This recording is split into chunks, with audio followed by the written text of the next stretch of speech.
de uma pessoa ungida de Deus, o primeiro rei de Israel, uma pessoa que Deus escolheu para ser aquele que iria conduzir o povo e ajudar as pessoas até a se aproximarem dele, alguém que se lança na sua própria espada e tira a própria vida. Esse foi o final da vida de Saul, nós vamos já falar sobre isso, mas você veja que final terrível, e não só a morte propriamente dito, mas como ele aconteceu, vendo também os filhos morrerem, quer dizer, os inimigos prevalecerem, depois ainda zombarem dele, né? Porque a Bíblia chega a dizer que cortaram-lhe a cabeça e ainda prenderam o seu corpo em um muro de uma cidade, para ficar lá como troféu, para que todos vissem a humilhação e a vergonha de Israel. Jamais isso foi da vontade de Deus. Na verdade, Deus não tem prazer na morte de ninguém, nem mesmo do perverso, daquele que desobedece. Está escrito isso, nós vamos chegar nesse texto ainda. Deus não tem prazer nisso, mas infelizmente Ele não pode fazer nada diante das más escolhas que o ser humano faz, que nós fazemos. Está nas suas mãos a decisão de escolher, obedecer, colocar em prática a palavra de Deus ou não. E é isso que você precisa ter em mente, que não depende de Deus, depende de você. A parte de Deus Ele já fez, já deu seu Filho, já deu oportunidade a todos aqueles que se voltam para Ele alcançar a salvação. E você pode, eu também posso, todos podemos, porém nós temos que fazer a nossa parte. E aqui no capítulo 28 do livro de Samuel, fica claro a condição que Saul já estava, né? Mas antes do 28, fala a respeito no 27 de uma estratégia que Davi usou, indo até o rei dos filisteus.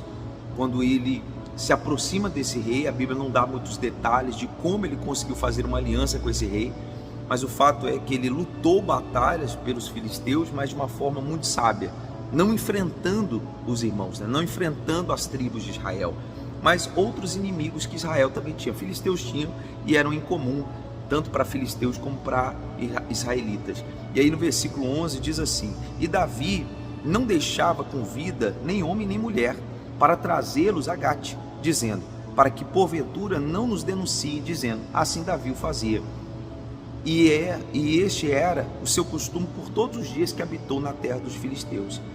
E Aques confiava em Davi, dizendo, fez-se ele, por certo, aborrecível para o seu povo em Israel, por isso me será por servo para sempre. Você sabe que o mal, ele enxerga dessa forma, né? Ele quer que você o sirva para sempre. Você sirva o pecado, você sirva o que não presta, que você se torne escravo dele. É assim que o mal quer, né? Que você seja ligado a ele para todo sempre. E só você pode se desligar, se desconectar disso. Aí sim, no capítulo 28, Saul, ele vai consultar uma feiticeira. Olha a que ponto chegou o primeiro rei de Israel. Diz aqui, né? Versículo 7. Então disse Saul aos seus criados, buscai uma mulher que tem um espírito de feitiçaria, para que vá a ela e consulte por ela. E os seus criados lhe disse, eis que em Dor há uma mulher que tem um espírito de adivinhar. E Saul se disfarçou e vestiu outras roupas, e foi com ele 2 homens. E de noite chegaram a mulher e disse, peço-te que me adivinhes pelo espírito de feiticeiro e me faças subir a quem eu disser. Quer dizer, olha que ponto ele chegou, né, pessoal? O rei de Israel, um homem de Deus, ungido de Deus, agora consultando a feiticeira e disfarçado, né?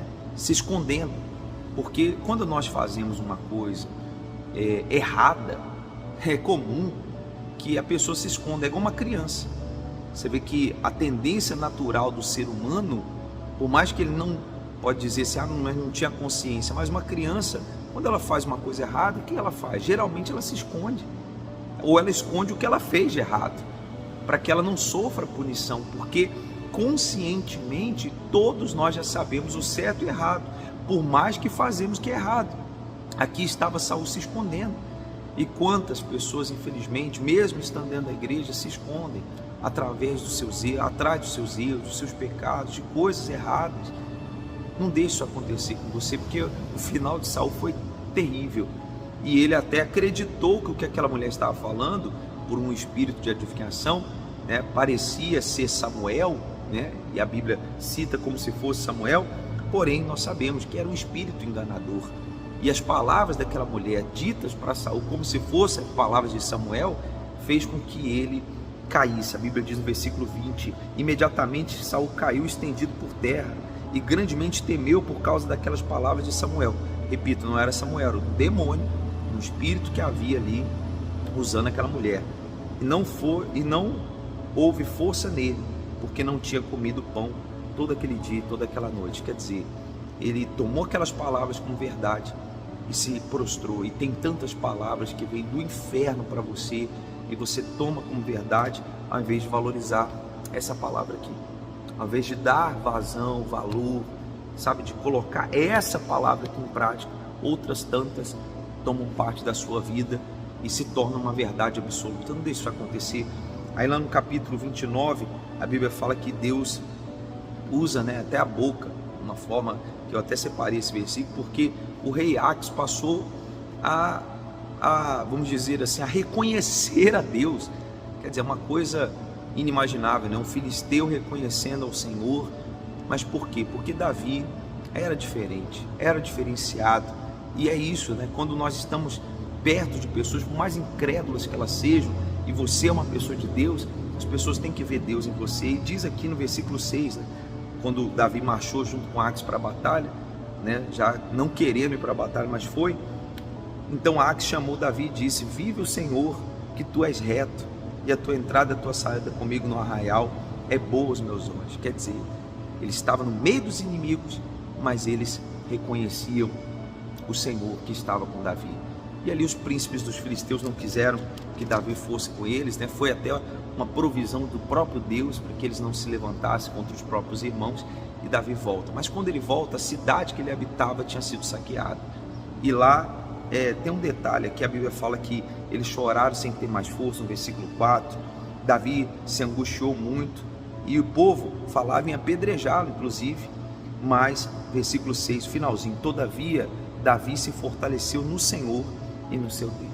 Quer dizer, olha onde Davi tomava forças nos momentos mais difíceis, em Deus. Você pode estar passando um momento difícil, se apega a Deus, se fortaleça. Ele está com você para você não só passar por esse momento, mas superá-lo. Mas o que você precisa fazer é o que Davi fez. Então Davi, diz aqui, consultou Davi ao Senhor, dizendo: perseguirei eu essa tropa? Mais uma vez Davi, antes de tomar qualquer decisão, qualquer atitude, movido por uma emoção, lá está ele consultando a Deus, querendo saber o que Deus quer dele. E é essa dependência de Deus que faz toda a diferença, não só no seu relacionamento com Ele, como nos resultados da sua vida. E aí a Bíblia fala que eles vão atrás, conquistam, tomam tudo de volta, as mulheres, as crianças, os bens, tomam até o que era dos inimigos. E aí, um detalhe, antes da gente chegar aqui no último capítulo de Samuel, versículo 22, então todos os maus e perversos dentre os homens que tinham ido com Davi responderam e disseram, e eles reclamaram que Davi iria dividir os despojos. Mas o detalhe é esse: todos homens maus e perversos dentre os homens que tinham ido com Davi. Quer dizer, Davi estava liderando homens, mas dentre eles tinha os maus e perversos. Você vê que todo lugar, não tem jeito, infelizmente, quando se trata com o ser humano, sempre haverão os maus e perversos. Mesmo tendo exemplos boníssimos, né, de Davi, eles ainda assim permaneciam maus, perversos, carregando consigo maldade. E é isso que eu quero que você entenda. Infelizmente, a maldade sempre vai existir. Cabe a você não ser influenciado por elas e ter a sua fé bem definida, como foi o caso de Davi. Criou-se até uma lei, né, de divisão, e ele pegou dos despojos e espalhou por todo Israel, por os outros povos que já estavam aliados a ele. E aí no finalzinho conta a situação de Saul aqui, dessa morte que eu comecei o vídeo falando, né? Versículo 4, então disse Saul ao seu pajem de armas: arranca a tua espada e atravessa-me com ela, para que porventura não venham estes incircuncisos me atravessar e escarnecerem de mim. Porém seu pajem de armas não quis, porque temia muito. Então Saul tomou a espada e se lançou sobre ela. E vendo, pois, seu pajem de armas que Saul era morto, também se lançou sobre ela, sobre a sua espada, e morreu morreu com ele. Assim faleceu Saul e seus 3 filhos, e o pajem de armas, e também todos os homens morreram juntamente naquele dia. Quer dizer, um dia terrível, e depois, como eu falei, com muita humilhação, arrancaram a cabeça de Saul, colocaram o corpo dele, humilharam, né? Saul deixando claro o seguinte: esse aí, ó, era o ungido de Deus, esse aí era o ungido do Senhor. E infelizmente, não, como eu falei, não era jamais e foi da vontade de Deus que isso acontecesse, mas veio acontecer por tudo aquilo que Saul veio plantando ao longo de muitos anos. Então aconteceu de imediato quando Saul se voltou contra Deus, ou contra a direção de Deus, a palavra de Deus. Mas infelizmente lá na frente, o preço que ele pagou foi caro demais. É assim o pecado. Ele pode não cobrar na hora, mas lá na frente essa conta acaba chegando com juros e correção. Então ela vem muito maior. Então se volte para Deus, busque a Deus, faça a coisa certa. Tenho certeza que Deus vai honrar você. Se esse vídeo te ajudou, curta, comente, compartilhe. Como sempre digo, se você não é inscrito, se inscreva para você acompanhar os próximos vídeos. Tá bom? Que Deus te abençoe e até o nosso próximo vídeo.